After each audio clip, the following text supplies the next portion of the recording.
Bonjour à tous et bienvenue sur le Mug Nowtech. Aujourd'hui, on va parler de TikTok bientôt interdit en Europe. Point d'interrogation, point d'exclamation. On va bien sûr parler d'autres sujets tech. Nous sommes le vendredi 13 janvier 2023 et vendredi 13. Et on démarre tout de suite.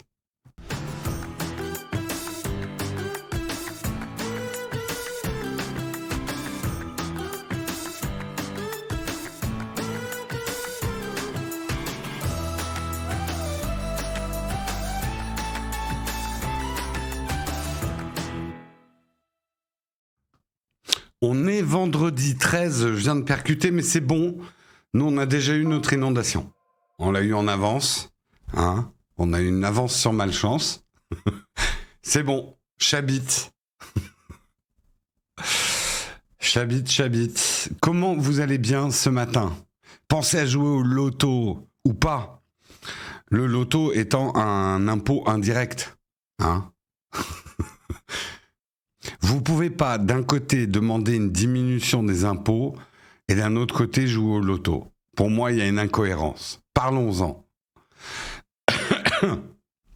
Et hop, stream démonétisé à la première minute. Et ouais, on est comme ça chez Nowtech. On fait pas ça pour l'argent.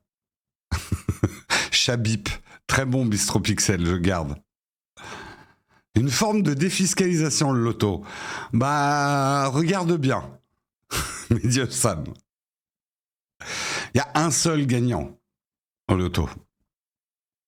Et il gagne à tous les coups.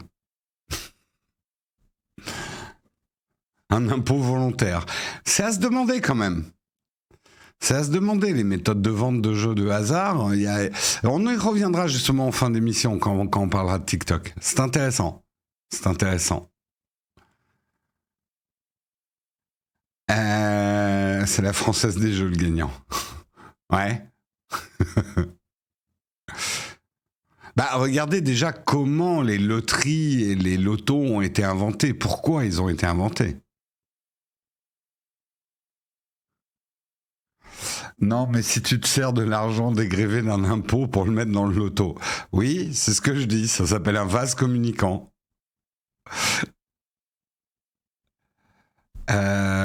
En fait, il y en a plein de nos jours, vu que le loto est ouvert à la prise de part. Ouais. Bah, si je veux, je paye pas mon loto. Ah, tu travailles à la Française des Jeux? N'empêche qu'au moins une fois par mois, il y a un millionnaire de plus. Oui, c'est comme ça qu'ils tombent, ouais. C'est la promesse, c'est le rêve. Mais après, il faut regarder les probabilités.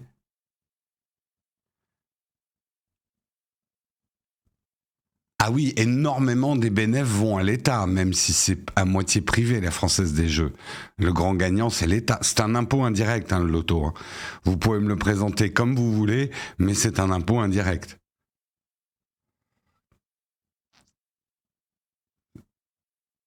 Si tu payes pas le ticket et que tu gagnes, je serai pas serein. Ah, ça, c'est sûr. C'est sûr. Ah là là, bon, on en reparlera. C'est un point de vue. Je suis pas en train de vous dire ne jouez pas au loto, c'est votre petit plaisir. Mais prenez-le pour ce que c'est. Un impôt indirect. Tout à fait. 72% vont à l'État. 72% appartient à l'État, la Française des Jeux. J'ai pas les chiffres exacts. Là, je lis ce que vous disiez. Merci en tout cas à Olivier Roessel pour ton 9e mois d'abonnement et un grand merci à Originally Strange, 26e mois d'abonnement. C'est plus de l'amour, c'est de la rage. Tout à fait. Et il y a aussi d'Enfer 1966 avec son 10e mois d'abonnement.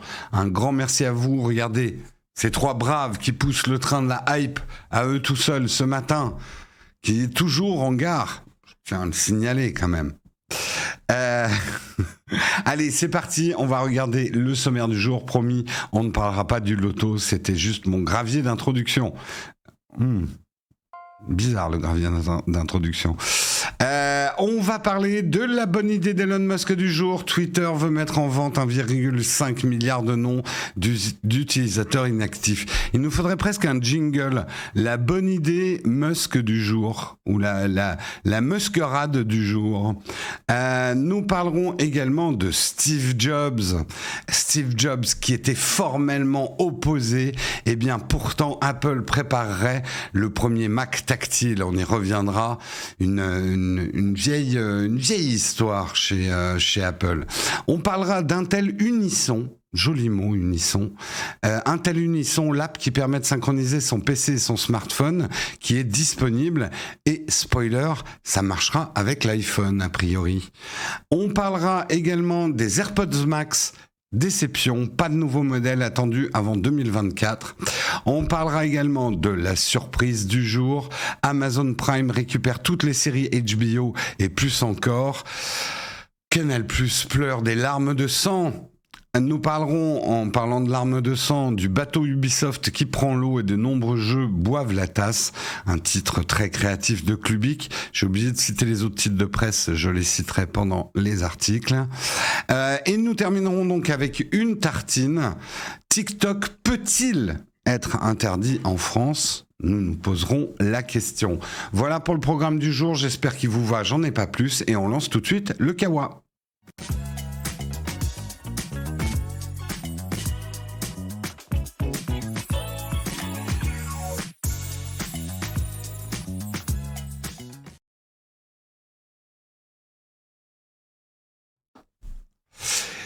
Nous commençons aujourd'hui nous commençons par remercier Jean-Phi.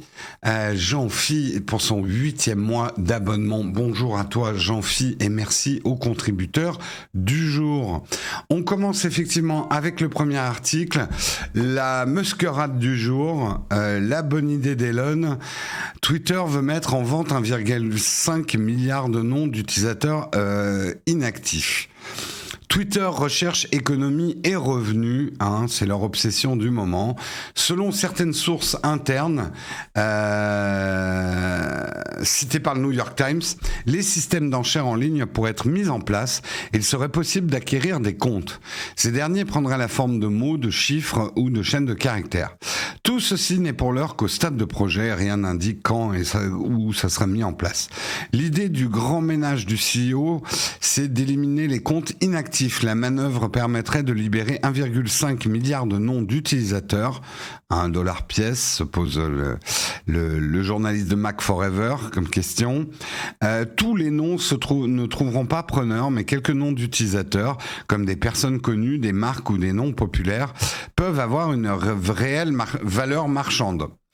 Voilà, c'est en substance une idée d'Elon Musk. Faire vendre des noms, c'est pas complètement déconnant. On vend bien des URL. Souvenez-vous de pizza.com qui s'était vendu, je sais plus combien, mais hyper cher. Il y a des noms qui ont de la valeur. On retombe toujours sur le même problème. Je suis une star de ciné. Mon nom a été abandonné sur Twitter parce que j'ai abandonné mon nom. J'ai abandonné mon nom parce que j'utilise plus Twitter. Prenons... y a quoi comme star qui a abandonné Twitter? Bon, ça me reviendra. Voilà, Antoine Daniel. Imaginons Antoine Daniel, il a abandonné Twitter, il a abandonné son nom sur Twitter. Donc les gens vont pouvoir acheter le nom Antoine Daniel. Ça va poser d'autres problèmes, parce que moi je suis Antoine Daniel, j'attaque, j'attaque et t'as pas besoin d'avoir déposé ton nom, Antoine Daniel. T'as une personnalité qui a tout un business, toute une entreprise. Tu peux tout à fait faire valoir ton droit d'ambiguïté si quelqu'un rachète ton nom. Voilà. Je sais que quelqu'un a créé le compte Twitter Jérôme Prout. Moi, j'attaque. S'ils vendent les noms pas les données liées à un nom. Du coup, c'est quoi le problème ? Il y a un problème quand même. Quelque part, c'est de l'usurpation d'identité. C'est que si des gens se mettent à faire de l'argent avec le Twitter d'Antoine Daniel et qu'ils ne sont pas Antoine Daniel, oui, ça pose un problème. Et il y a des lois. Antoine Daniel a un compte désactivé aujourd'hui, mais le nom reste réservé. Je rentre pas dans les subtilités, c'était juste pour l'exemple. Est-ce que ça va pas poser des problèmes ? Mais au-delà de ça, voilà, c'est pas forcément une mauvaise idée technique. Les URL se vendent bien. Il y a des URL qui se vendent très très cher. Donc pourquoi pas ? Moi, le problème que j'ai, je vais vous le dire, en tant que micro-entrepreneur, je me permettrai pas de juger ce que fait Elon Musk. Je suis un microbe, il est un éléphant. Mais quand même, quand on est à supprimer du PQ dans les bureaux et à se dire je vais vendre des noms, parce que quoi, ça va lui rapporter, ok, disons, imaginons, il gagne $1 par nom. Ok, ça lui fait gagner 1,5 milliard. C'est loin d'être négligeable, hein. C'est pas une mauvaise économie, c'est pas une mauvaise rentrée d'argent. Le problème, c'est que c'est un one shot. Tu vas le faire une fois, ça. Moi, j'appelle ça des économies de bout de chandelle dans le sens où je ne vois pas en quoi ça sauvera l'entreprise. Par contre, tu me présentes un projet sur les 10 ans à venir de comment Twitter va renforcer ses revenus, va se solidifier, peut-être effectivement par des vagues de licenciements pour alléger la montgolfière, pas la montgolfière, pour alléger le ballon, puisque le montgolfière n'a pas besoin de jeter des sacs de lest pour descendre. Mais voilà, présente-moi un vrai plan d'investissement. Je me mets à la place d'un actionnaire, d'un investisseur de Twitter. Ah, moi, là, je serais super inquiet. C'est ce que j'appelle des mesurettes. C'est des économies de bout de chandelle. C'est des économies de bout de chandelle et c'est ça qui m'inquiète, en fait. Il n'y a plus de PQ chez Nowtech. Si, il y a du PQ. Les toilettes ont été lavées, par mes soins. Chez nous, on fait le caca propre. Il n'y a pas d'économie sur le PQ chez Nowtech. On est d'une largesse sur le PQ. On prend du 3 feuilles ultra confort. Non, c'est pas vrai. On a acheté du PQ Amazon un peu cartonneux.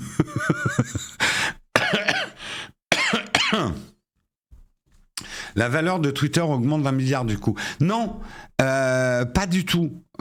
C'est pas comme ça qu'on valorise une société. Une société, la valorisation d'une société, c'est pas l'argent qu'elle a, c'est l'argent qu'elle vaut. Et si tu fais une économie d'1 milliard sur ton entreprise, tu rajoutes pas 1 milliard. À la limite, tu rajoutes 1 milliard dans la trésor pour une année. Ce qui peut partir très vite quand tu as une taille comme ça, 1 milliard. 1 milliard, pour te donner une proportion, 1 milliard, ça correspond à 10 euros chez nous. Nous, 10 euros, c'est une somme énorme d'économie dans la trésor. 1 milliard, pour Elon Musk, c'est la même chose. Voilà. Oui, il y a du PQ Amazon. Il y a du PQ Amazon pas cher. Dans Amazon Pro.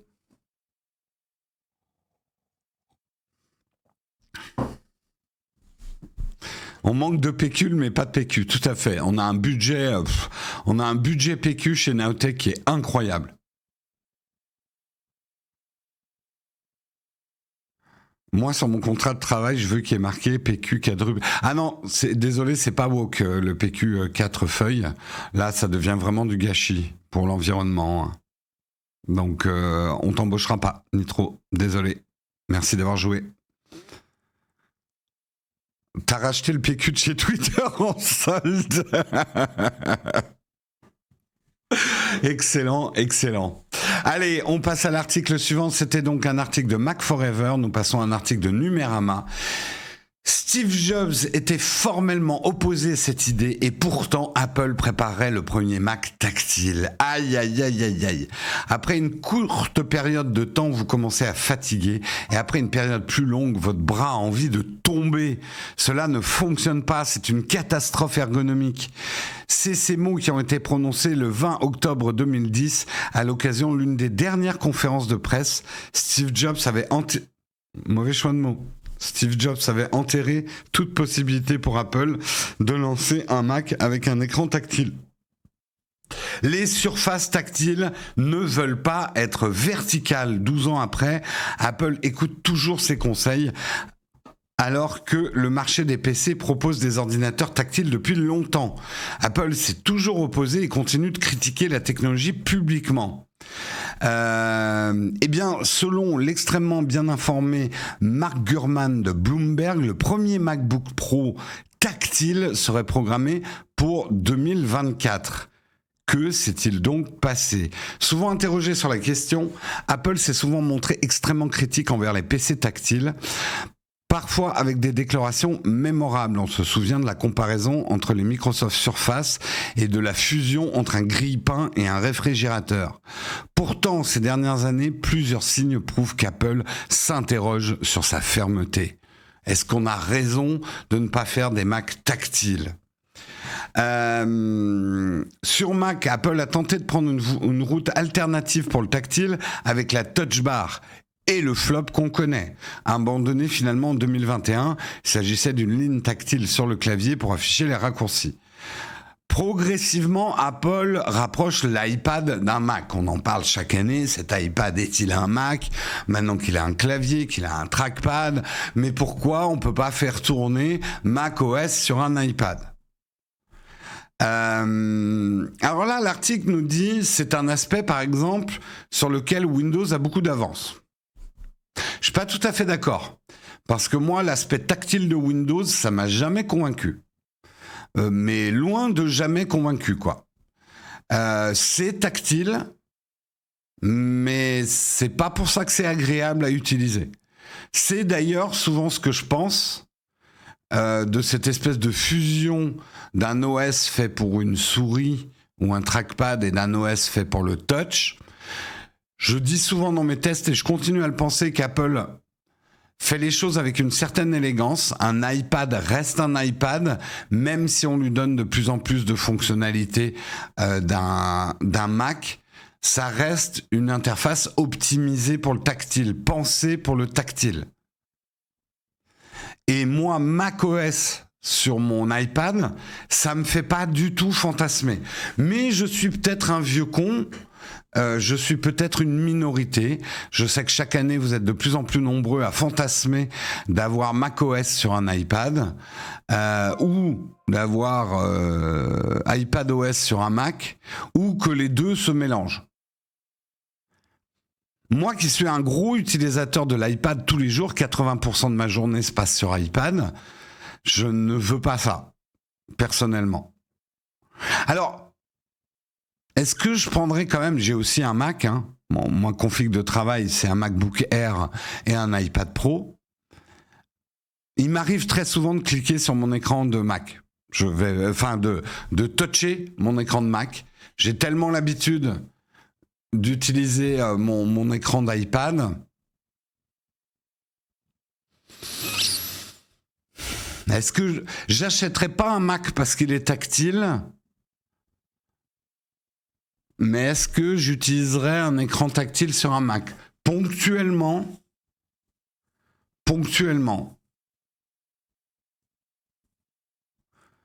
C'est quand même mieux de vendre deux produits. Je pense que ça, c'est une vieille pensée du vieux Apple, ça. Non, Apple, aujourd'hui, l'important pour eux, c'est qu'on utilise leurs produits et qu'on achète leurs abonnements et qu'on s'abonne à des trucs. Ça va être vraiment le cœur de business d'Apple dans les 10 ans à venir. Donc, non, s'ils trouvent pertinent de regrouper deux appareils en un, ils le feront.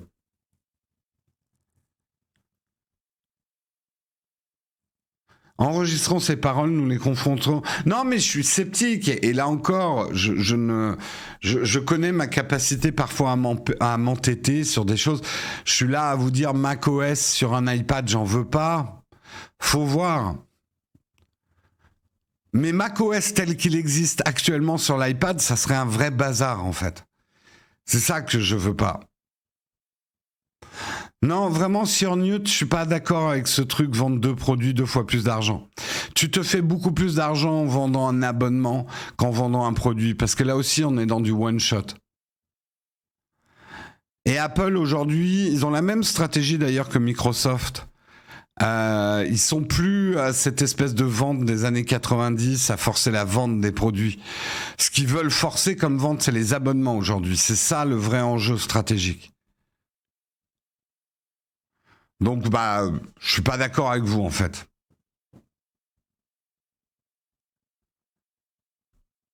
Tu vends deux produits à un abonnement. Non, parce que tu auras diminué l'élasticité du portefeuille de ton client en faisant ça. Je suis désolé de vous le dire, mais je pense que vous pensez un petit peu à l'ancienne sur la vente de hardware. Et la preuve en est, c'est que Apple encourage, par exemple, l'achat.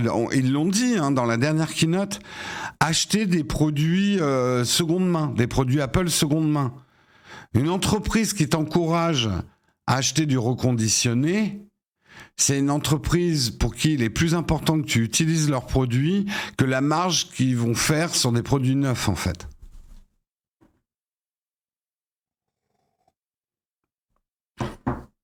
On verra, on verra, on verra. Allez, article suivant, on passe à l'article suivant.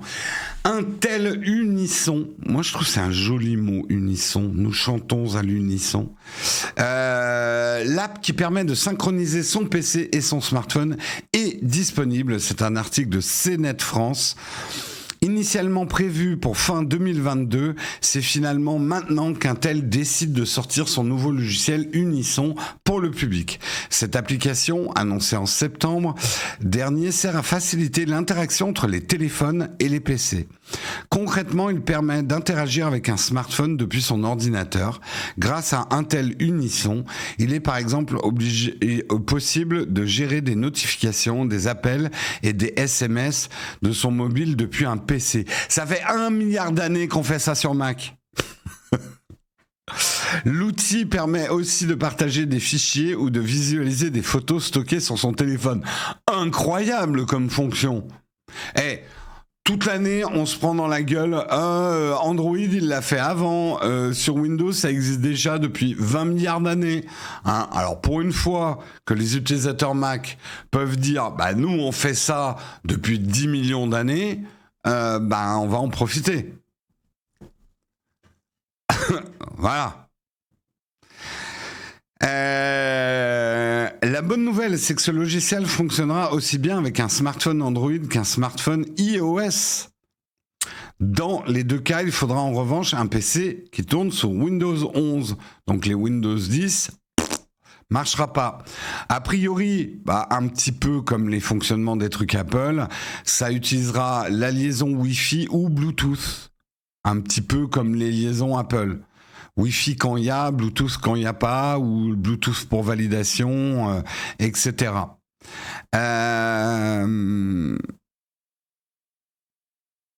Après, je suis d'accord que ça a toujours été plus facile à faire sur Mac parce que ils ont un écosystème unifié. Donc, bravo Intel. C'est bien. Maintenant, il faut voir comment ça marche. Ça existe depuis longtemps sur PC, app, votre téléphone. Ouais, mais je trouve pas que ça marche très très bien.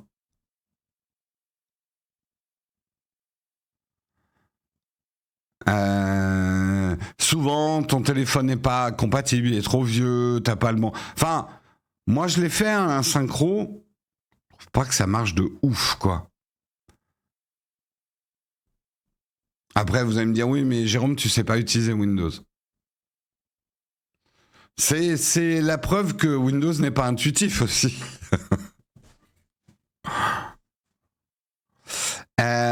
Message, puis google.com, ouais. On le faisait déjà sur Windows et Android depuis très longtemps. La synchro des images sur Windows, j'ai pas l'impression... On pouvait toujours le faire, il y avait des méthodes pour le faire. Mais moi, je vous parle de... Ça se fait automatiquement, comme la synchronisation de tes photos avec photos d'Apple. Ça se fait depuis longtemps, quoi.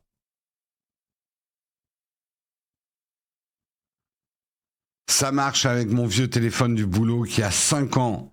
Je suis une merde, alors. Je suis une merde.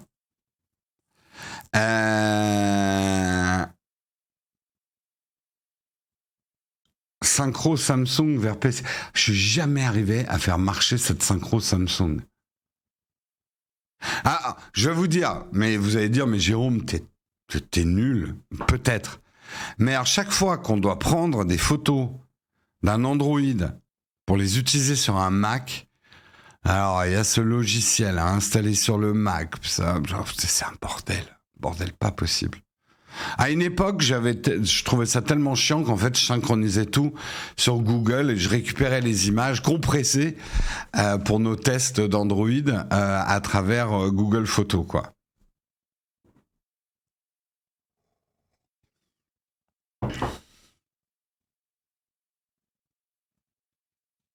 Il n'y a pas AirDrop sur Android. Il y a des trucs qui permettent de faire comme AirDrop, mais c'est loin d'être aussi facile à utiliser qu'AirDrop. C'est clair. Oui, mais c'est ton Mac qui veut pas d'Android, faut pas inverser, tout à fait. T'as tout à fait raison. Je l'adhère. Sur ce, on passe à l'article suivant, mais on souhaite quand même bonne chance à Intel pour Intel Unisson. Nous allons parler des AirPods Max, et je sais que beaucoup d'entre vous, et moi aussi, j'attends une deuxième génération d'AirPods Max. La première m'a pas 100% convaincu, sachant que j'ai une utilisation très ponctuelle des casques. Eh bien, je suis déçu. Et vous allez l'être aussi, puisqu'il n'y aura pas de nouveaux modèles avant 2024. Il ne faut pas s'attendre à des AirPods Max de seconde génération avant le deuxième semestre 2024, à en croire les sources asiatiques bien renseignées de Ming Chi Kuo. L'analyste ajoute d'ailleurs qu'un lancement en début d'année 2025 ne serait pas à exclure, signe que la mise au point d'un nouveau modèle on serait encore à des stades préliminaires. Ou alors, simplement, les mecs qui bossent sur l'AirPods Max, en ce moment, ils sont en train de bosser sur Reality Pro, le casque de MR d'Apple. C'est l'article que je vous avais fait il y a quelques jours. Beaucoup de projets Apple sont retardés en ce moment à cause de la sortie de ce casque de MR. Donc je pense que les sorties 2023 vont être décevantes parce que beaucoup de choses vont être capitalisées sur la sortie de ce casque MR.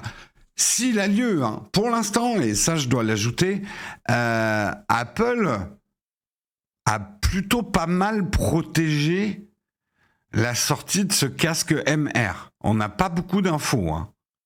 On n'a pas beaucoup d'infos. Il n'y a pas trop de leaks pour l'instant. S'ils l'annoncent en mars, franchement, ils auront bien gardé le secret parce que il y a beaucoup de rumeurs, il y a beaucoup de supputations, mais il n'y a pas beaucoup d'infos concrètes. Hein. Quand Tim va finir par choper la taupe de Ming Chi Kuo, ça va lui faire ça du sale, c'est clair. C'est clair. Donc voilà, Ming Chi Kuo n'aborde pas la question des nouveautés, mais on peut s'autoriser à quelques spéculations autour de qu'est-ce qu'il pourrait y avoir dans des nouveaux AirPods Max. Moi, personnellement, ce que j'attends, c'est bien sûr la prise USB-C. C'est un des trucs, je dois l'avouer, avoir un périphérique en Lightning. Aujourd'hui, en 2023, acheter quelque chose en Lightning... J'espère que mes AirPods Pro 2 ont été le dernier truc que j'ai acheté avec du Lightning. J'espère. On verra. Moi, ce que j'aimerais, c'est aussi un meilleur fonctionnement de l'AirPod Max en filaire. Eh ouais, ça peut paraître bizarre. Pourquoi t'achètes un casque sans fil et tu nous fais chier avec le filaire? Bah, c'est parce que moi, une des grosses utilisations que j'ai d'un casque, c'est comme casque quand je joue, quand je fais du montage, quand je travaille. Et j'aimerais bien qu'il y ait un mode filaire qui soit plus performant. Oui, MR, pardon, c'est Mixed Reality, tout à fait. Mais on en reparle bientôt du casque MR. Qu'est-ce qu'il pourrait avoir de plus? Ben, évidemment, peut-être nouveau type de connexion sans fil. Peut-être pour des qualités lossless. Ce que Apple n'est pas arrivé à te faire avec les AirPods Pro 2. Peut-être. Mais sinon, et ça il faut quand même le dire, je tiens à le dire, même si j'ai des réticences sur la V1 des AirPods Max, Apple a quand même pas mal réussi son coup, hein. Pour une V1, beaucoup de gens dans la profession, et Pépé le disait, j'écoutais une de ses vidéos l'autre jour, c'est un produit hyper convaincant, certes très cher, mais quand même hyper convaincant quand on pense que c'est le premier essai d'Apple dans ce marché. Généralement, il vous faut quand même 3-4 produits pour vous mettre au point. C'est quand même un coup très fort, hein, de la part d'Apple, hein. C'est quand même très très fort de la part d'Apple. J'ai juste un peu de mal avec le design. Ouais, mais le design est déjà iconique. Je regardais justement quand j'étais à Tokyo. C'est dingue quand quelqu'un porte une paire d'AirPods Max, je le reconnais tout de suite, je les vois de loin. Alors que si c'est des Sony ou des Sennheiser ou d'autres, je reconnais moins. Je reconnais moins. Ils ont fait aussi bien que Sony, ce qui est quand même assez fort, hein. Ce qui est quand même assez fort. Bref, c'était un article de Consomac et nous sautons avec joie et allégresse au prochain article, un article de jeuxvideo.com. Surprise, ayez l'air surpris. Oh, mon Dieu, je m'attendais pas à ça. Amazon Prime Video récupère toutes les séries HBO et plus encore. En vrai, c'est une vraie surprise. En tout cas, dans le petit monde de la SVOD, Canal+ avait certainement mis beaucoup sur la table pour essayer de conserver, mais je pense que Jeff Bezos a payé une petite visite aux gens de chez HBO, hein, une petite, il leur a fait la Bezos, hein, un mélange de béco et de bisous. Et du coup, Prime Video officialise avoir récupéré les droits des séries HBO qui seront dorénavant accessibles via une option payante. Aïe! Vous les aurez pas gratuitement avec votre Amazon Prime. Via une option payante baptisée Pass Warner. Une nouveauté qui inclut même des séries toujours disponibles sur OCS comme House of Dragon, indiquent nos confrères de Numérama. Les abonnés pourront aussi profiter en exclusivité de nouvelles saisons de séries populaires comme Perry Mason, Succession, Somebody Somewhere, Barry, The Gilded Age, Winning Time, The Rise of the Laker Dynasty. Comptez bien sûr aussi les inédits dans le lot White House Plumbers et True Detective Night Country, qui séjourneront aux côtés des classiques que sont Sex and the City, The Wire ou encore Chernobyl. Le PRAS proposera en outre l'accès aux chaînes de Warner Bros Discovery, 12 au total. Les jeunes pourront profiter du Cartoon Network, regarder des morceaux de carton, de Cartoon Network, Boomerang et Boing, quand les amateurs de sport auront accès à une offre sportive payante en France avec Eurosport 1, Eurosport 2 et toutes les grandes compétitions. Ajoutez dans le lot les chaînes de divertissement Discovery Channel, ID, Discovery Science, les actualités avec CNN, ainsi que Warner TV, TCM Cinéma, Adult Swim. Adult Swim. Ils font quoi? C'est quoi cette chaîne? C'est de la nage plus 18. Et Toonami. Qu'est-ce qu'ils font Adult Swim? Désolé, je suis très curieux. C'est de la nage? Adult Swim? Attendez, yep. Adulte, que je tombe pas sur un truc. Adult Swim.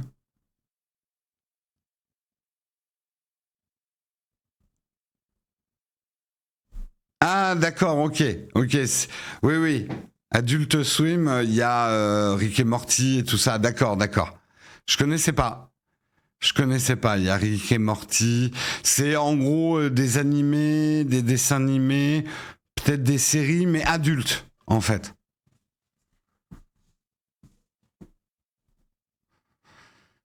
Je suis un peu déçu. Je m'attendais à de la nage synchronisée. Olé, olé.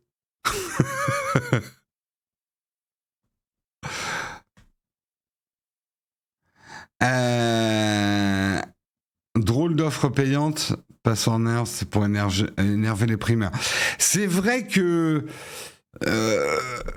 moi, tu vois, je me voyais déjà enlever mon abonnement à Canal et profiter de tout ça avec mon Amazon Prime. Va falloir que je paye un nouvel abonnement dans mon Amazon Prime. Je fait chier quand même un petit peu. Surtout que ça me fait chier quand même d'abandonner Canal. Il y avait des trucs pas mal. C'est un coup dur pour Canal. C'est un gros coup pour Amazon. Amazon, il n'y a pas si longtemps, il y a 2 ans, Amazon, c'était... Je sais pas vous, mais moi, Amazon, c'est l'endroit où j'allais si j'avais rien trouvé d'autre à regarder. Si même sur Arte, j'avais rien trouvé. Alors, il y avait quelques séries, je suis médisant, il y avait quelques séries qui étaient cool quand même sur Amazon, mais l'appli était claquée au sol, il y avait plein de trucs qui étaient en français, qui étaient même pas en VO. Pour moi, c'était vraiment la dernière bouée, quoi, le Amazon Prime. Et puis, il y avait vraiment beaucoup de nanars sur Amazon Prime. Maintenant, je regarde de plus en plus de contenu sur Amazon. C'est clair.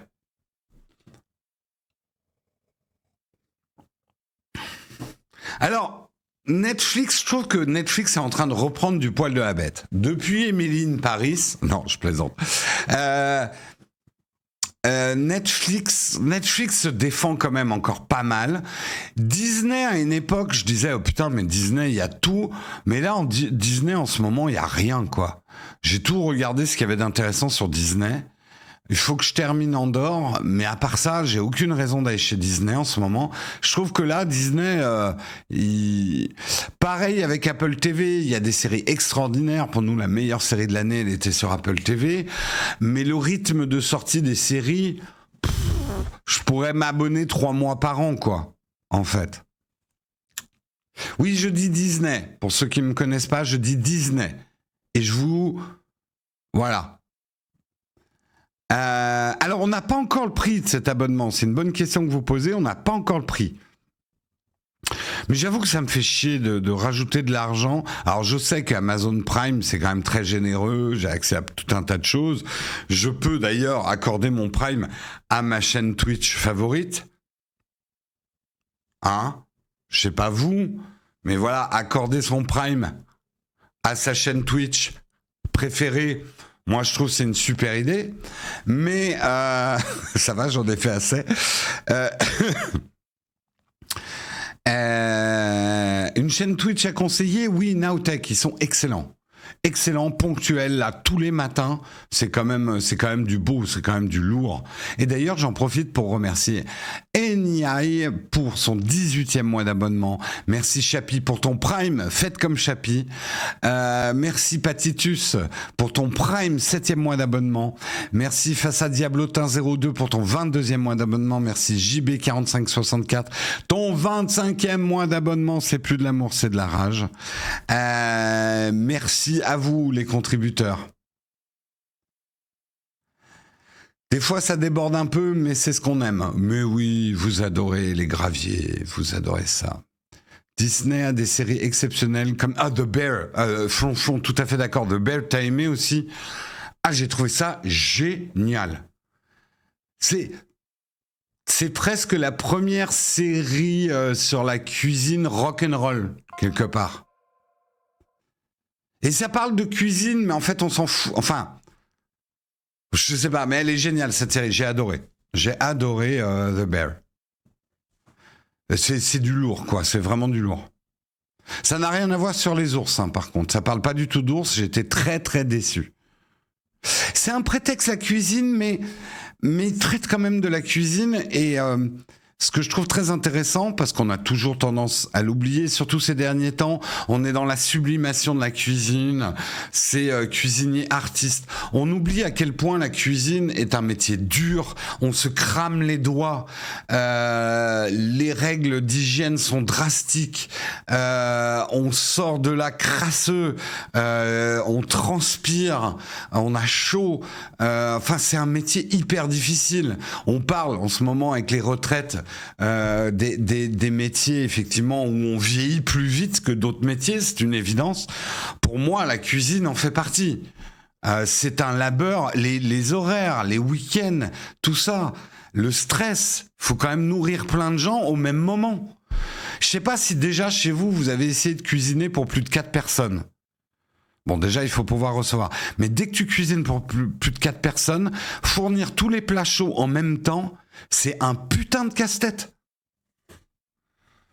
Donc moi, c'est Picard pour tout le monde. Ah oui, c'est sûr que c'est pas le chef de Emily in Paris qu'on voit une fois en saison 2 couper un poireau, quoi.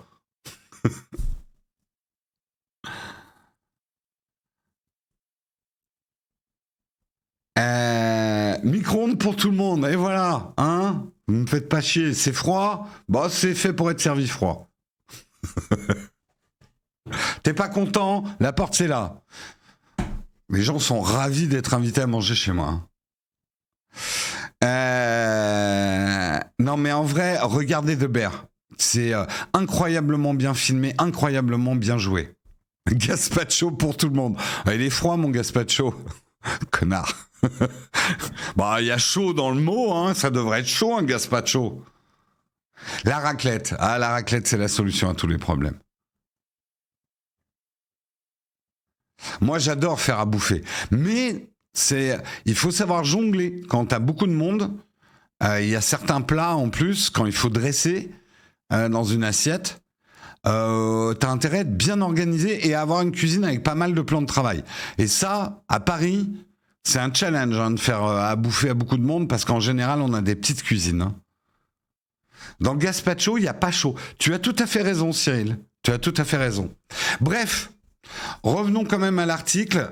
La bonne nouvelle, par contre, The Last of Us sera disponible sans surcoût. Si vous êtes Amazon Prime, The Last of Us, série dont on entend beaucoup parler et les critiques disent qu'elle est vraiment bien. Ça démarre le 16 janvier. Alors, est-ce qu'on nous l'a survendu? Moi, ça me fait un petit peu peur. Oui, on dresse une assiette. On dresse une assiette. C'est organiser la nourriture dans une assiette, dresser une assiette. The Last of Us, je suis quand même bien hypé et pourtant j'ai pas joué aux jeux vidéo. Et ça sera dispo avec votre abonnement Prime de base. Donc c'est ça que, à mon avis, Amazon va faire. Ils ont récupéré HBO. Il y a quelques séries qui nous laisseront dans le Prime. Et puis si on en veut plus ou si on veut revoir des séries plus anciennes, on prendra l'abonnement Warner, quoi. Voilà.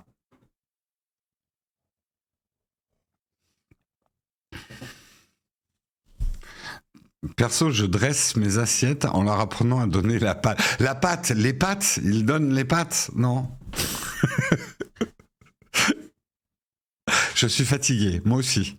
C'est les nerfs là qui ont pris le dessus.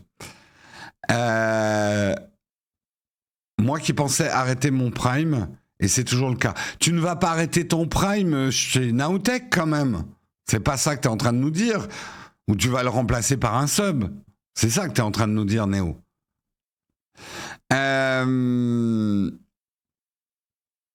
Overdose de zombies pour l'instant. Je regarderai peut-être plus tard. Ouais, moi j'ai quand même envie de... elle donne envie cette série. Bref, ça arrive le 16 janvier. Let's go pour le dernier article de ce matin avant de passer à la tartine. Un article de Clubic. Le bateau Ubisoft prend l'eau et de nombreux jeux boivent la tasse. Quel titre créatif. Non, je suis moqueur, mais c'est dur de pondre des titres toute la journée. Hein. Les affaires vont visiblement bien mal chez Ubisoft, se voyant obligé d'annuler plusieurs titres en production et d'en reporter un bien connu. Mis à part Rainbow Six Extraction, l'extension Dawn of Ragnarok pour Assassin's Creed Valhalla, Mario et les lapins crétins ou encore Just Dance 2023, l'année 2022 s'est globalement montré en demi-teinte pour Ubisoft. Durant ce laps de temps, des jeux tels que Roller Champion et son Battle Royale Hyperscape ont dû fermer leurs portes. La faute à un compte de joueurs presque inexistant, un nombre de joueurs presque inexistant, peut-être plus clair. Le géant français a également annulé 4 jeux en cours de production, dont Splinter Cell VR et Ghost Recon Frontline. Dans la lettre qui nous intéresse ici, Ubisoft nous annonce l'annulation de 3 projets supplémentaires, encore non annoncés. La recherche et le développement au sein du groupe en auraient ainsi pâti, perdant 500 millions d'euros en valeur. C'est beaucoup pour Ubisoft.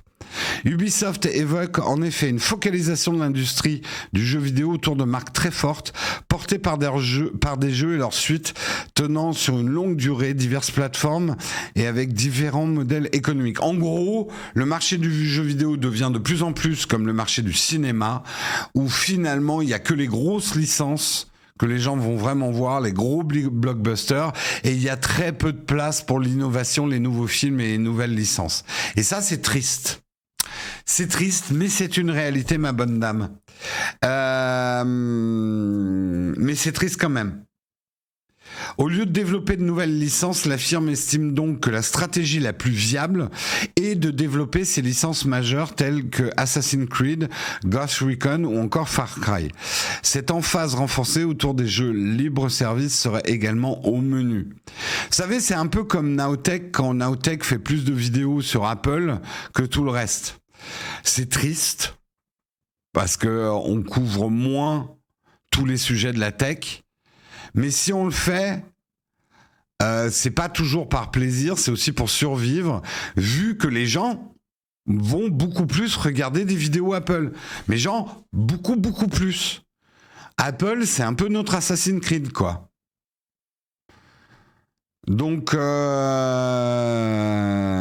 c'est intéressant de discuter de ça, ouais. Dans cette lettre, Ubisoft a également cité un certain Skulls and Bones. Vous savez, le jeu de bataille navale pirate en monde ouvert, éternellement repoussé et prévu le 9 mars. Ah, le lendemain de mon anniversaire. Sachez que ce n'est plus d'actualité. Oh, le titre étant encore une fois repoussé. Nous aurons en lieu et place un jeu complet, une bêta à la même date. Bon, il y aura la bêta. Moi, j'ai bien envie de me battre avec un vaisseau pirate. Skulls and Bones, ça me hype un peu quand même. Globalement, aujourd'hui, ça va mal pour Ubisoft. À part quelques jeux... Ah oui, des jeux phares comme Mario et les Lapins Crétins ou Just Dance 2023 ont un peu floppé. Et du coup, les revenus du groupe ont enregistré pour l'année 2022 une baisse de 10% au lieu d'une hausse de 10% prévue. Ça fait un alpha de 20%. Celui-ci pèse malgré tout un joli poids de 1,5 milliard d'euros. Donc, Ubisoft va mal. Ubisoft n'est pas encore à l'agonie, mais il va falloir qu'il redresse la barre. Quoi. Dans ce bien sombre tableau, il demeure encore quelques couleurs. Assassin's Creed Mirage, revenant aux sources de la franchise iconique, sortira notamment cette année. Le fameux Avatar Frontier of Pandora devra quant à lui sortir courant 2024. Ubisoft nous précise que plusieurs autres titres premium verront le jour dans ce large laps de temps, dont peut-être le fameux jeu Star Wars. Donc, de la licence, du blockbuster, du banger. C'est ça qu'il leur faut, Ubisoft. Mais c'est vrai qu'on peut se dire que, et ça va être de plus en plus le cas dans le jeu vidéo, et on le voit déjà depuis 20 ans globalement, il y a très peu de nouvelles licences qui arrivent vraiment à percer, quoi.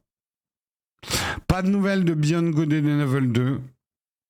Ah bah oui, un jeu Star Wars, ça se vend bien, oui, ça c'est clair. C'est de la licence massive.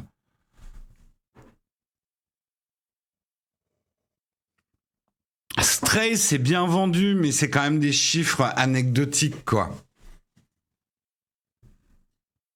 Non, on va le faire dans la tartine TikTok, Parigo. C'est bon, t'arrives juste à temps. Voilà, voilà. En tout cas, c'était les nouvelles du jour. On souhaite bon courage à Ubisoft et leur équipe. Oui, Elden Ring, c'est vrai. Elden Ring, est-ce qu'on peut dire licence pour Elden Ring? Il avait quand même son public. Hein. Donc ça se discute. Mais oui, c'est carton plein, Elden Ring. Carton plein. C'est Dark Souls quand même, donc il y avait du monde qui l'attendait. Hein. Donc oui, ils ont été courageux, ils l'ont pas appelé Dark Souls, mais les gens savaient que c'était un peu dans la même veine, quoi.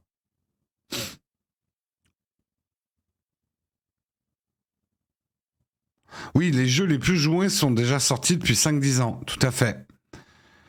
Tout à fait, tout à fait.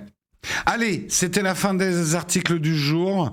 Je vous propose de passer tout de suite à la tartine.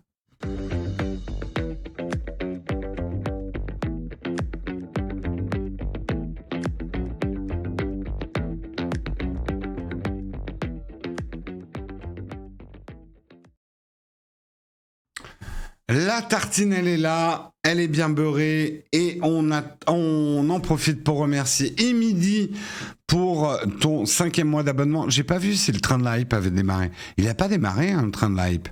Vous faites quoi ce matin? Ça y est, Jérôme va se mettre à engueuler les gens. Ils sont où vos primes là? Oh debout là-dedans. Nouvelle stratégie pour avoir des subs. T'engueules les gens en fait. Ça peut marcher, non? et là, je vois des désubs. Anyway, merci également à toi pour ton 18e mois d'abonnement. Un grand, grand merci à toi. Voilà, hein, faites comme Xug, hein, qui a offert 5 abonnements communautaires pour pas que vous fassiez engueuler. Voilà, ça c'est de l'exemple.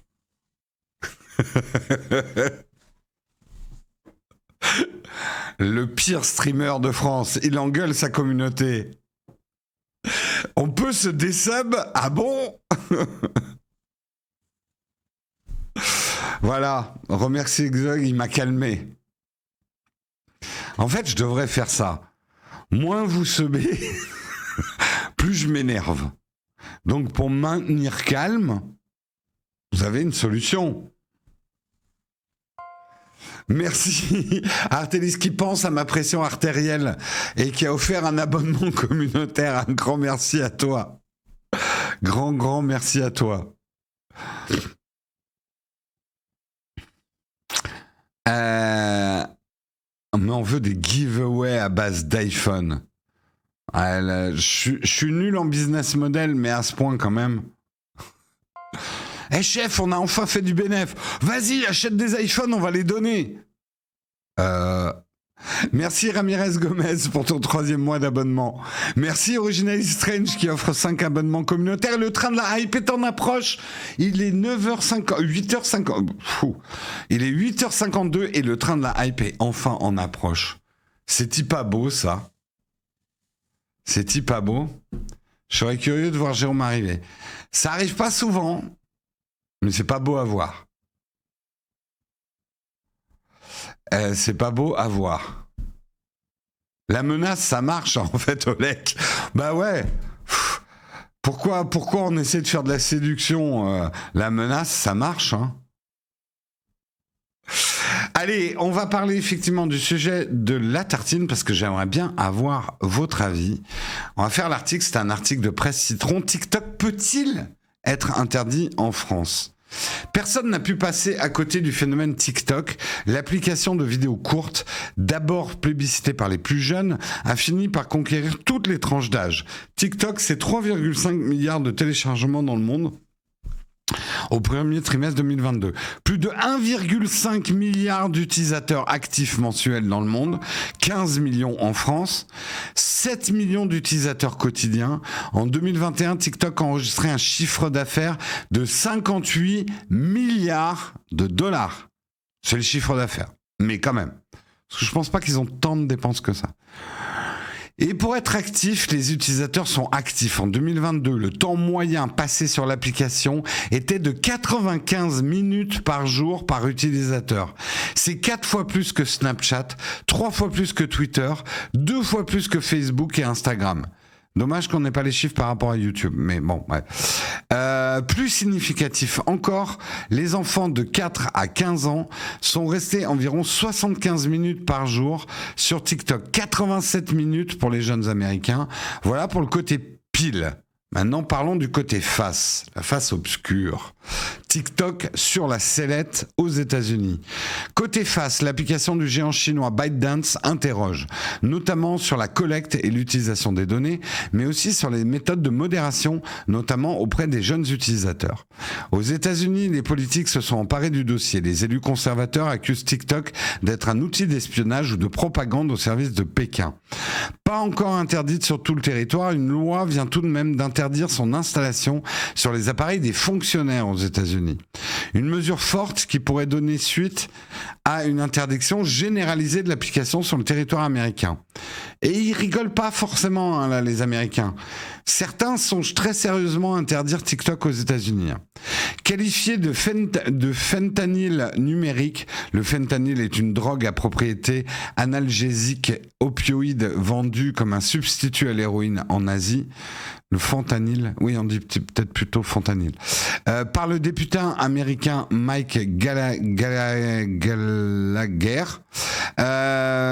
TikTok est accusé d'être un service très addictif et destructeur qui démontre l'impact dévastateur de l'utilisation constante des réseaux sociaux, en particulier sur les jeunes hommes et les jeunes femmes américaines. Sur la question de l'espionnage, le porte-parole de TikTok dément les accusations, assurant que le Parti communiste chinois n'a pas de contrôle ni direct ni indirect sur ByteDance ou TikTok. Pourtant, il est de notoriété publique que les grandes entreprises chinoises comptent au moins un membre du Parti communiste chinois dans leur conseil d'administration. En août 2021, l'État chinois a pris une participation dans la branche chinoise de ByteDance et il a pris un siège au conseil d'administration. Ce qui soulève des interrogations quant à l'influence de Pékin que Pékin envisage d'exercer. En Europe, les règles également se durcissent autour de TikTok, mais de tous les genres du numérique, avec notamment la mise en application du Digital Market Act ou du Digital Service Act. Le nouveau règlement européen vise notamment à protéger davantage les données des utilisateurs et à renforcer la modération sur les réseaux sociaux. Justement, les deux volets sur lesquels TikTok est inquiété outre-Atlantique. Su Chi-Chiu, patron de TikTok, a donc pris les devants et demandé à s'entretenir avec Margaret Verstager, on la connaît bien, Super Verstager, je l'appelle, commissaire à la concurrence, et également avec Vera Jourova, chargée des valeurs et de la transparence, et de Didier Reynder, commissaire à la justice. Au menu des discussions, la protection des données personnelles, la sécurité des mineurs, la transparence sur les contenus politiques rémunérés et la diffusion sur TikTok de la désinformation russe, indiquait Vera Jourova à l'AFP. Elle indique d'ailleurs que elle invite d'ailleurs l'entreprise chinoise à faire un effort supplémentaire pour regagner la confiance des régulateurs européens. On a eu, je vous la fais rapide, mais on a eu des news effectivement que TikTok avait reconnu que certains employés avaient accès à des données, ça a fait scandale, ils ont viré les gens. On sait que aujourd'hui, les règles de l'Europe sont claires, comme le dit la fin de l'article. Toute entreprise qui ne respecte pas le DMA et le DSA encourt des amendes pouvant atteindre jusqu'à 6% du chiffre d'affaires. Donc 58 milliards, 6% de 58 milliards, c'est pas mal pour les caisses de l'Europe, du chiffre d'affaires mondial. En cas de récidive, l'Europe se donne le droit d'aller jusqu'à interdire le service sur son territoire. Donc, TikTok, c'est tout à fait possible que TikTok soit aussi interdit en Europe. Ce n'est pas complètement de la science-fiction. Et c'est pas parce que c'est devenu énorme qui se feront pas virer. Ça, c'est une illusion. Il y a beaucoup, moi je lisais sur Reddit, il y a beaucoup d'Américains qui disent non mais TikTok, on l'utilise tellement, c'est tellement gros qu'ils peuvent pas nous le supprimer. En fait, les jeunes Américains commencent à flipper là. Et notamment tous ceux qui ont fait leur business sur TikTok. Ça y est, chouchou, nous sommes dans le train de la hype. Un grand merci à CIP Digital qui a pris son 11e mois d'abonnement. Le train de la hype a démarré. Merci Vluna qui a offert un abonnement. Merci Walex Prod qui a offert un abonnement également. Merci à vous les contributeurs. Ça m'arrangerait, obligé de supprimer le portable de ma fille tellement elle est captée par ce truc. Alors, parlons un petit peu de TikTok. Moi, je l'utilise, TikTok, un peu moins en ce moment. Comme quoi, ça m'a pas complètement happé. Parlons du bon.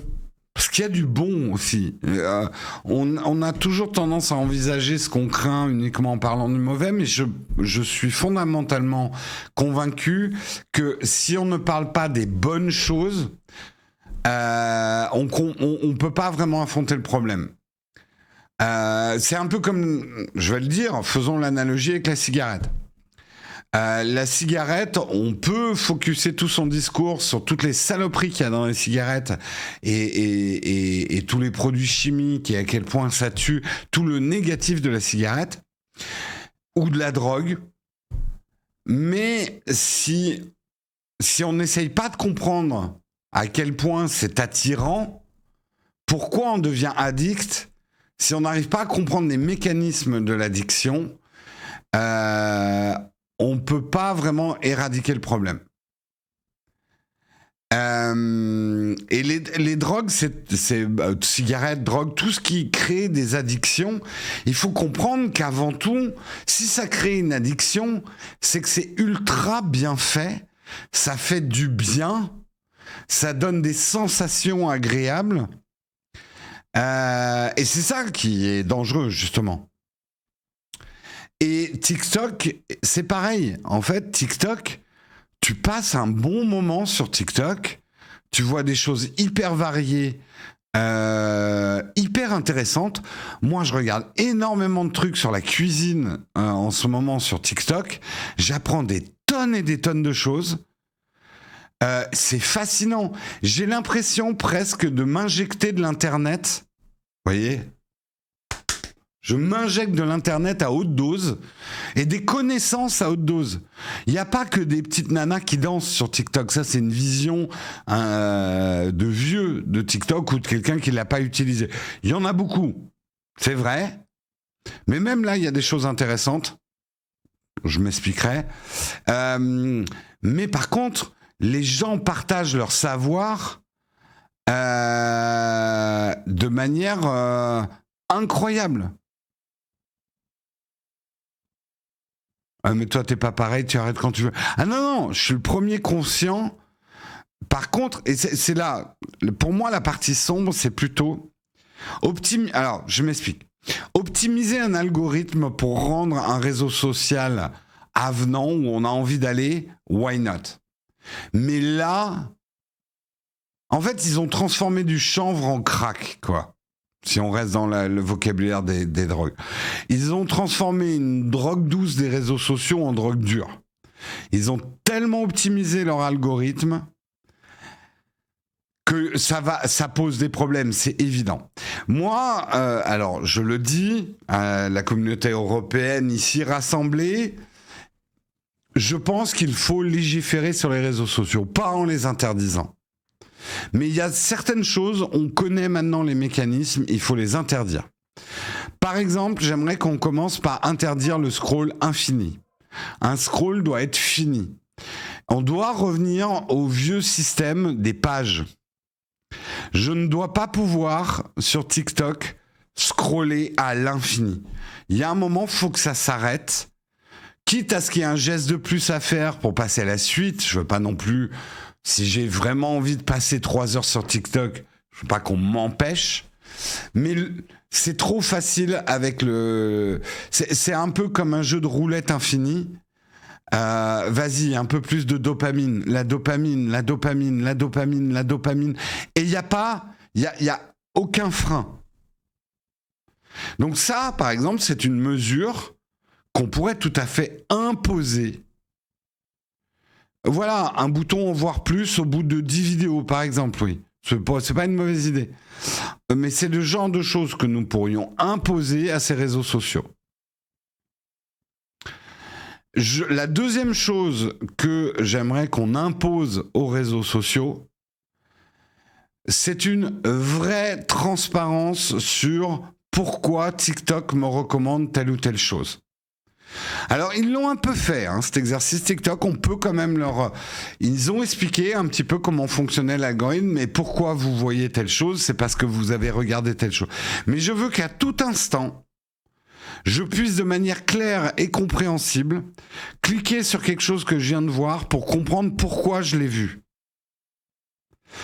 Tout le monde ne le fera pas. Mais je veux pouvoir le faire. Je veux pas qu'on m'impose un algorithme dont plus personne ne sait comment il fonctionne.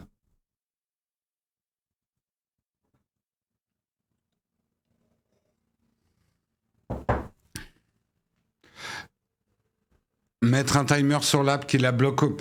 Je suis jamais pour le répressif et le punitif. Ça marche jamais parce que ton gamin trouvera un moyen de le contourner. Je suis d'abord pour... En fait, moi, ma théorie, c'est qu'il faut juste que les gens aient des outils pour rester éveillés. Donnez-leur déjà les outils pour garder les yeux ouverts.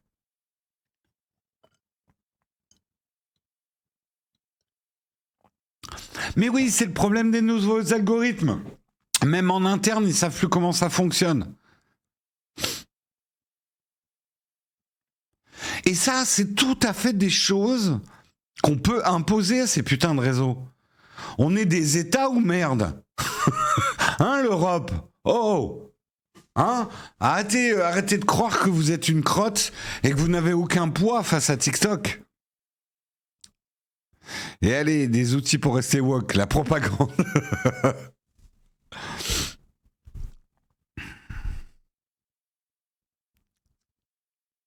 Je me demande ce qu'on retient finalement.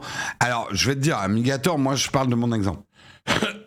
J'ai plus appris de choses en cuisine allez, j'en suis à quoi 6-7 mois de TikTok que sur l'ensemble de ma vie. Vraiment, hein. Alors, c'est parfois des petites astuces à la con. Je vous en donne une. Elle a révolutionné mon emballage. Les films plastiques, oui, c'est pas bien, on peut... Mais bon, de temps en temps, on a quand même besoin de films plastiques. Le film plastique à mettre autour des aliments, c'est chiant. Ça colle. Une fois sur deux, tu te rates, tu termines avec la boule de plastique, etc. Mets ton rouleau de plastique au congélateur. Et chaque fois que tu en as besoin, tu le sors du congélateur. Tu vois, c'est incroyable. C'est incroyable. Waouh! Merci à CIP Digital qui a offert 20 abonnements communautaires. Waouh! Un grand merci à toi. Merci aussi Salsa Bunny qui a renouvelé son Prime 18e mois d'abonnement. Grand merci à toi. Et merci du coup à CIP Digital qui a renouvelé aussi son abonnement, 11e mois d'abonnement. Grand merci à toi. Alors, j'utilise des emballages à la cire d'abeille. Ça marche pas pour tout. La plupart du temps, j'utilise des emballages, des feuilles à la cire d'abeille pour sceller mes plats. C'est ce que j'utilise majoritairement. Mais pour certains trucs, il faut quand même encore le film plastique.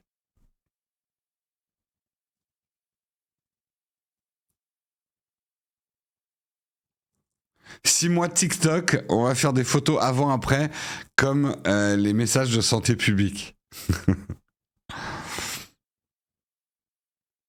J'ai appris plein de petits skills comme ça en cuisine que je trouve géniaux et qui me changent la vie, quoi. Qui me changent la vie.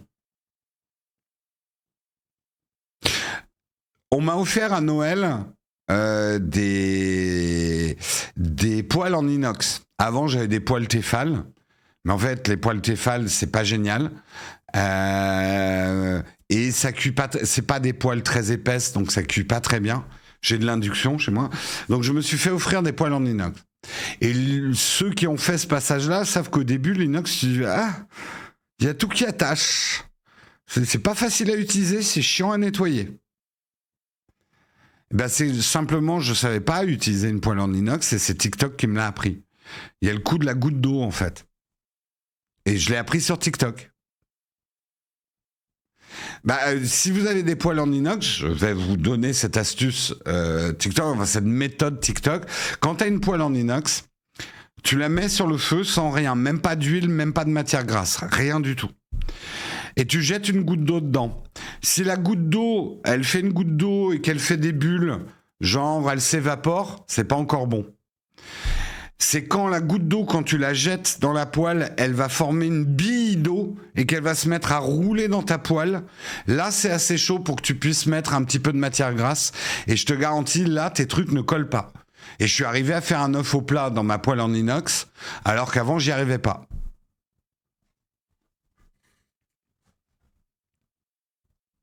Non, on culotte des poêles.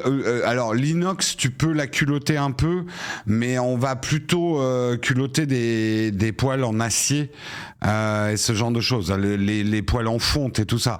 Mais ça, c'est un autre travail. Hein, la poêle en fonte, je vais m'en acheter une un jour parce que ça fait hyper envie, mais c'est des poêles quand même plus difficiles à utiliser. Hein.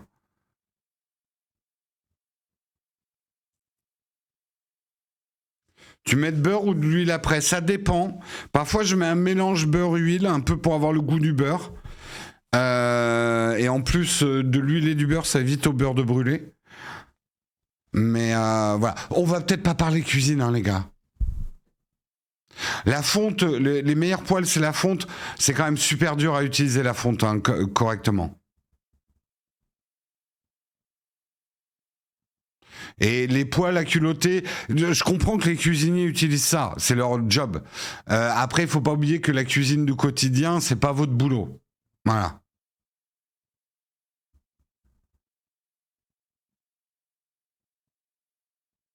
Culotter une poêle, c'est faire brûler des graisses au fond pour faire une espèce de, comment on appelle ça, qui vont se solidifier et ça va devenir justement un peu comme une couche de Tefal, enfin qui n'accroche pas. Mais c'est long à faire. C'est du travail, il faut renouveler souvent. Alors quand vous utilisez la poêle tous les jours, finalement on la culotte quoi. Mais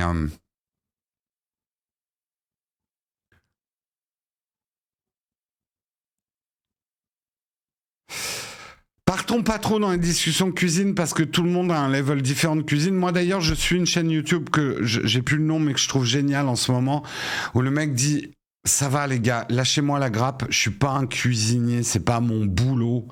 Donc oui, je coupe mes légumes comme ça, sans faire la fameuse technique de la patte de l'ours avec ça qui, je coupe pas comme un cuisinier professionnel, mais moi c'est pas mon boulot. Et justement, sa chaîne est hyper intéressante parce qu'il te décomplexe.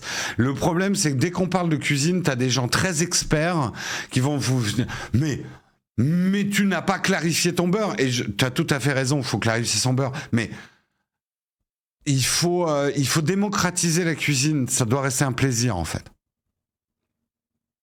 Mais c'est un peu comme l'informatique. Quand vous faites des trucs et qu'il y a ah non, mais attends, un dev qui vient de faire chier parce que lui, c'est sa manière de faire. Enfin, voilà, les académiques. Faites vos chaînes à vous pour académiciens. Laissez-nous faire de la merde. Revenons à TikTok. On apprend plein de choses sur TikTok. Mais, et voilà, moi c'est mon point, on pourrait très bien réglementer TikTok.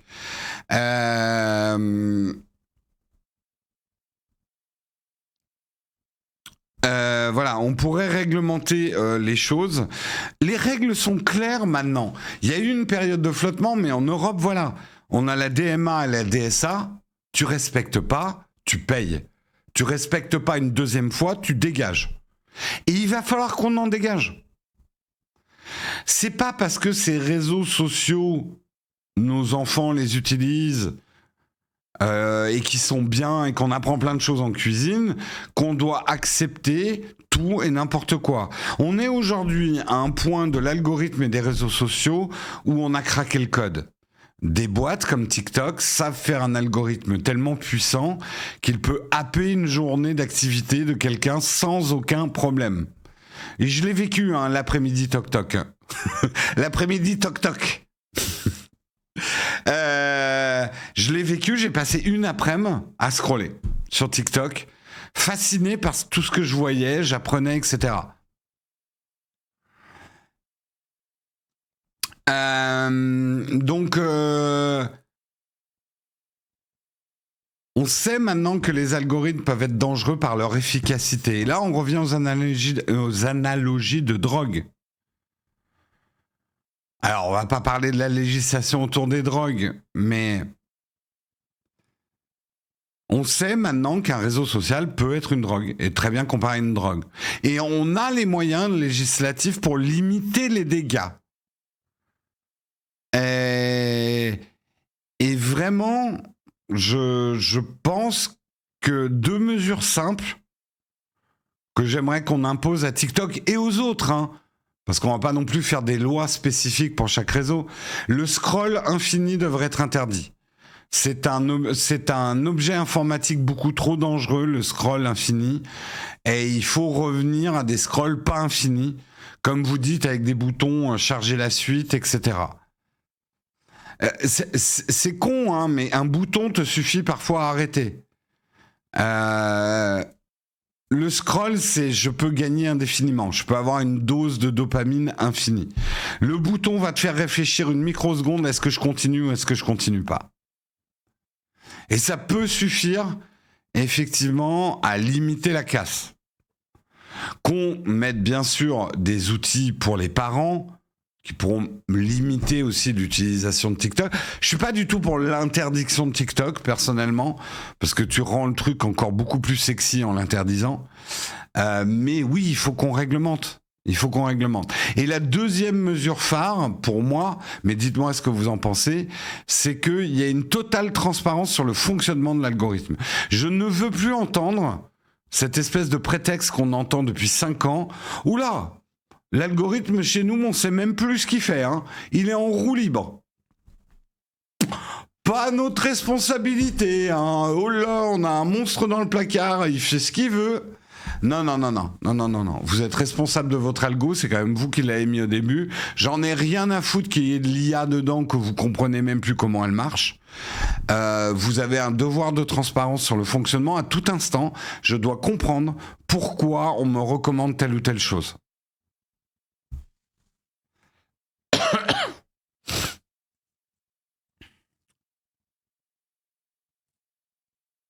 Ça te bouffe la vie.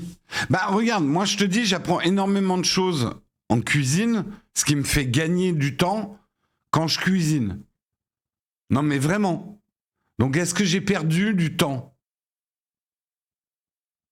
Bah, ça se discute.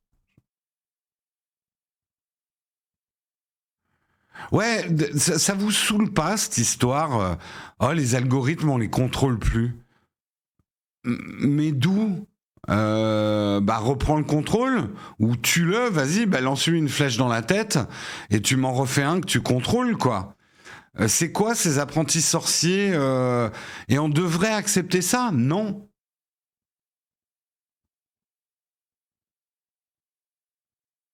Y a-t-il vraiment besoin de TikTok pour apprendre un cœur à neuf? Bah en vrai, Pedro, je vais t'expliquer un truc. Je vais te dire oui. Et tu sais pourquoi? Autrefois, avant Internet, avant les réseaux sociaux, avant le partage des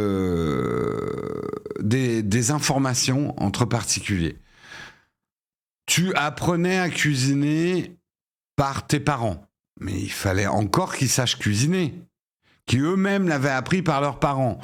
Mais il y a des générations entières qui cuisinaient comme des merdes parce qu'ils n'ont jamais eu de bons cuistots. Là, aujourd'hui, tu peux apprendre avec les meilleurs. Et tu sais, tu plaisantes sur cuire un œuf. Bah, j'ai envie presque de te recommander une vidéo sur toutes les différentes façons qu'on a de faire cuire un œuf. Mais je te parle même d'un seul œuf au plat. Le mec fait une vidéo de 25 minutes sur les différentes cuissons d'un œuf au plat.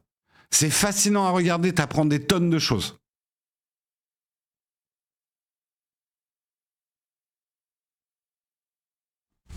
Je vais essayer de vous la retrouver, la vidéo. Je n'aime pas promettre des choses en l'air. Je vais dans mon historique de visionnage. Est-ce que je l'ai encore? Le truc, c'est qu'on est plusieurs sur ce compte YouTube. C'est un Bronx, l'historique. L'algo, il devient fou avec nous. Mais complètement fou.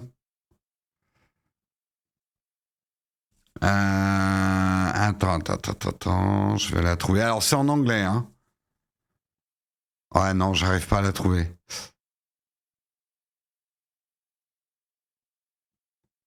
J'arrive pas à la trouver. J'essaierai de vous la retrouver, cette vidéo sur l'œuf. Ah si, ça y est. Je l'ai trouvé, ça s'appelle Egg 101. 101. Alors, hop. Je vais vous la partager. Ah, mais merde, j'aurais dû faire ça sur mon PC. Comment je... Ah, je vais ouvrir la chatroom sur mon iPad. Ça arrive. Ça arrive. Yep. Voilà, je vous ai mis le lien. Là, Nowtech Team. Cliquez sur le lien et vous aurez la vidéo One-on-One Eggs. Et ce mec est hyper intéressant.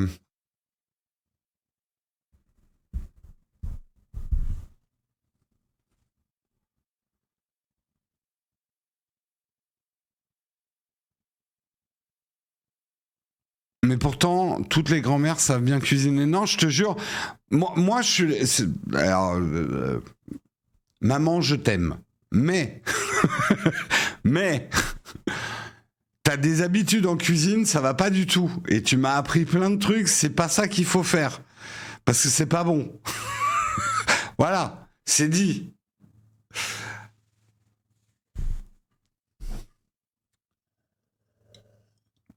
Et c'est probablement grand-mère qui te les a appris, hein. C'est pas de ta faute, hein, et grand-mère. Avec tout le respect que je te dois, c'est probablement arrière-grand-mère qui te l'a appris. Et je dis grand-mère, mon grand-père cuisinait beaucoup aussi, hein. Mon père cuisine peu, moi je cuisine beaucoup.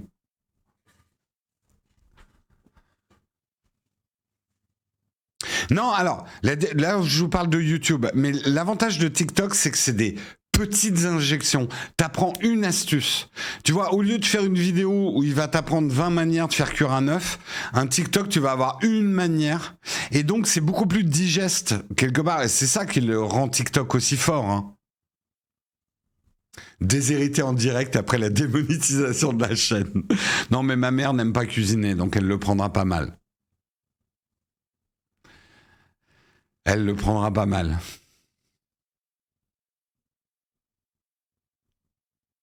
La question que j'ai eue durant mon examen de CAP cuisine, c'était 10 façons de faire cuire un œuf, ouais.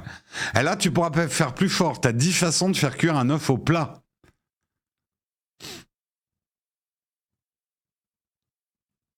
Ma daronne est nulle en cuisine, du coup j'ai décidé de devenir cuisinier, de pas avoir d'enfant. Bah en vrai, moi je me suis mis à cuisiner très tôt parce que j'aimais bien manger et la cuisine, elle cuisine pas si mal que ça ma mère, mais elle aime pas faire ça. Ça la fait chier, voilà. Elle a d'autres choses qu'elle fait très bien. Du coup, ben, je me suis fait ma cuisine très très tôt moi.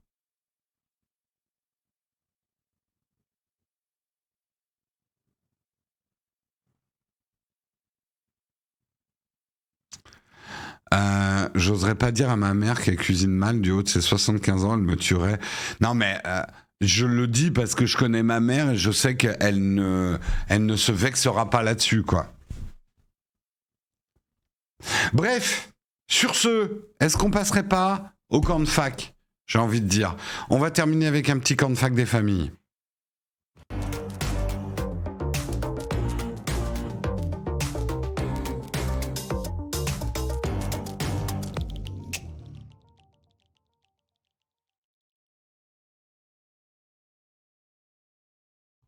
Petit camp de fac des familles, j'ai l'impression qu'on va parler beaucoup de cuisine, hein. J'ai l'impression que vous avez beaucoup envie de parler de cuisine.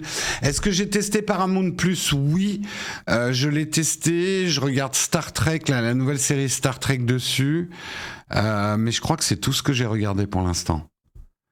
Le plat que je maîtrise le plus...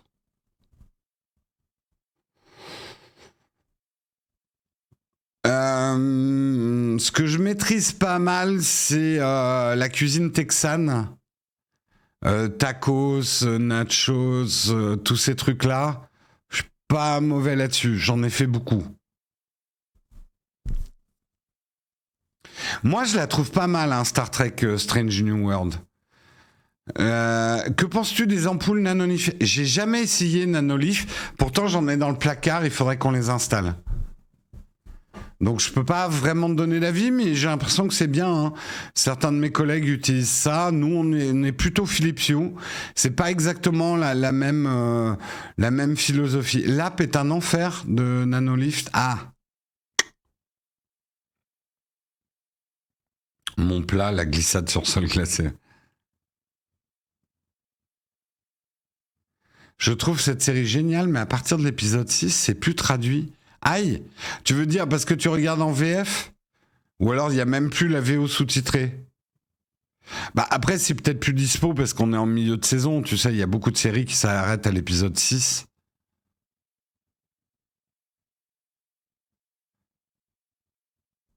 Ah ouais, pourtant, j'avais l'impression que t'étais vraiment bien quand dans l'écosystème Apple. Ah, mais je sais pas. Honnêtement, j'ai pas essayé un Nanolith. Si, c'est VF en plus de VOST, d'accord.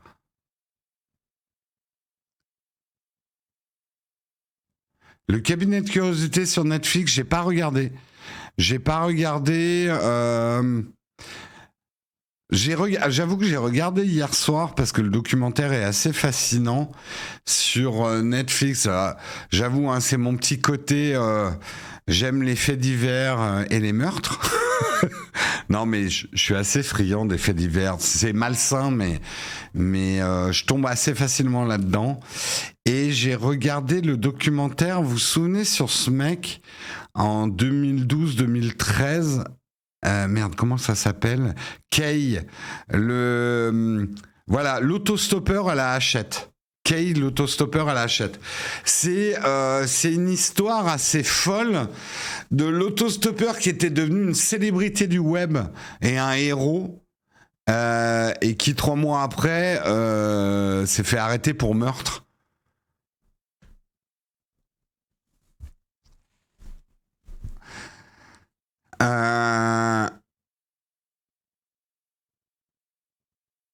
On est vendredi, merci à l'équipe Nowtech de nous permettre un réveil en douceur. Ben, merci à toi Nitro. Toujours heureux avec le Lumix S5 Mark II de plus en plus. Appareil vraiment très bien. Le gars ressemble trop à notre Jérôme. Le gars de qui? Putain, je vais vous dire un truc. Je ressemble à énormément de monde. Vous le voyez pas, mais j'ai à peu près... J'exagère un peu, mais entre 5 et 10 personnes par semaine qui m'envoient un mème, qui m'envoient une photo d'un mec à qui je ressemble. Donc j'en suis arrivé à la conclusion que je ressemble à énormément de monde. Donc arrêtez de me les envoyer parce que, en fait, au bout d'un moment, ça me saoule un petit peu. Mais je ressemble au mec avec sa bouteille de champagne en mème, au mec déguisé en abeille qui se met une caméra dans la bouche. Ça fait 1 an qu'on m'envoie ce mème toutes les semaines. Donc voilà, juste pour vous dire, bon après vous faites ce que vous voulez, mais c'est un peu... Je ressemble à beaucoup de caucasiens qui ont une barbiche blanche. Voilà.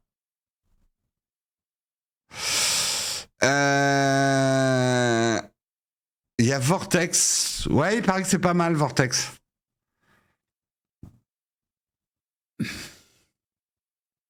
Là, je commence à imaginer ce collègue Impec pourrait faire comme montage. Aïe, aïe, aïe.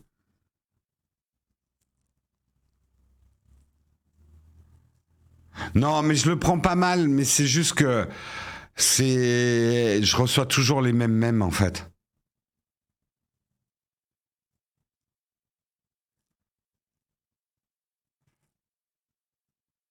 Tu ressembles à un mec... On me l'a déjà fait, ça. On me l'a déjà... Putain, tu ressembles à un mec que je regarde sur YouTube. Bah, en fait, c'est moi. Oh. J'ai déjà eu droit. J'ai déjà eu droit. J'adore depuis quelques temps regarder le mug le soir. Merci de m'apprendre plein de trucs. Je peux parler de ChatGPT que je ne connaissais pas. Eh ben, écoute, ravi si on sert à ça, quoi. Tu ressembles au mec qui râle quand on sub pas. C'est pas moi. Ça, c'est pas moi, je connais pas. Il y a un mec qui râle parce que vous subez pas, ça se fait pas, ça. C'est pas bien. C'est pas bien, c'est pas bien. Allez, c'est la dernière minute du mug. C'est une question tech. Let's go, une dernière. Mais sinon, on va s'arrêter là.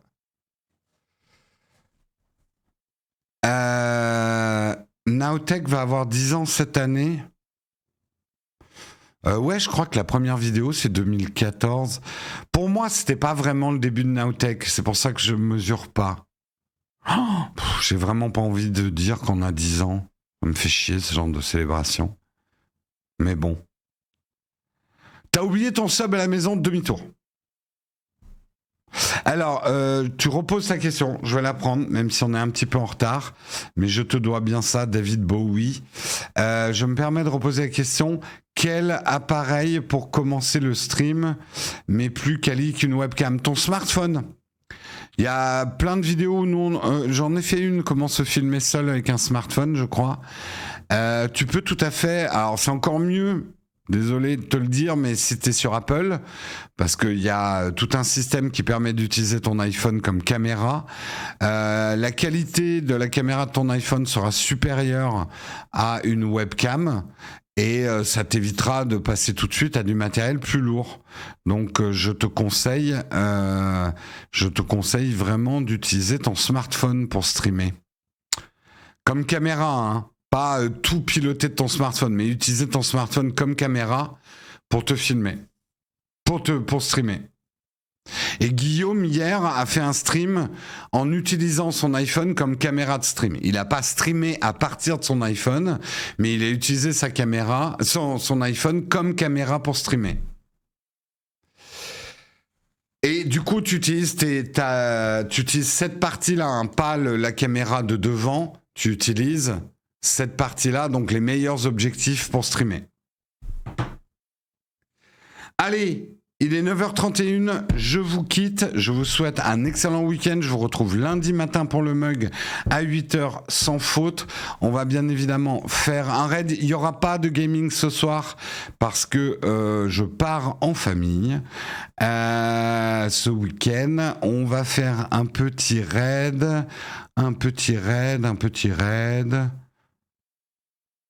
Tiens, chez Rivenzi, allez, un petit raid chez Rivenzi.